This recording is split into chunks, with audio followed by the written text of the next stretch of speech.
Humanitate eta Hezkuntza Zientzien Fakultateko komunikazio gunean, Goienarekin elkarlanean, aritu ginen irudikatzen euskarazko ikusentzunezko sektorean berrikuntza nola txertatu. Eta haren ondorioz sortu zen Tabakalerako bideo laborategia, ezta?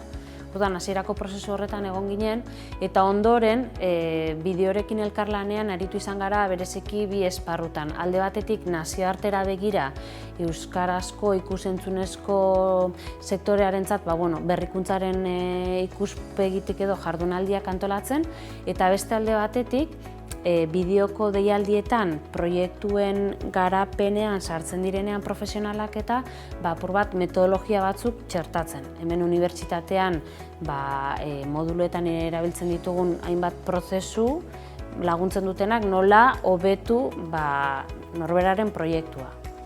UESI hasieratik izan da bideoren bidelagun. Elkarrekin egin dugun azken lana izan da 2020ko proiektuen mentoretza.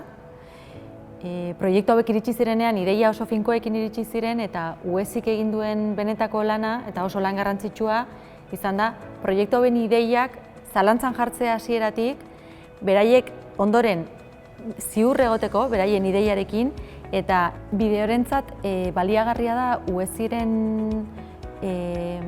jakintza lan prozesuetan eta ideien prozesuetan batez ere. Ikasi dugu geure proiektua hobe ulertzen, baina ez Fatum, zehazki bideorekin jorratutako proiektua, baizik eta zetak orokorrean, ez? Fatum ondo ulertzeko eta ondo garatzeko zetak ulertu beharra genuen lehendabizi, eta horretan lagundu gintuen asko.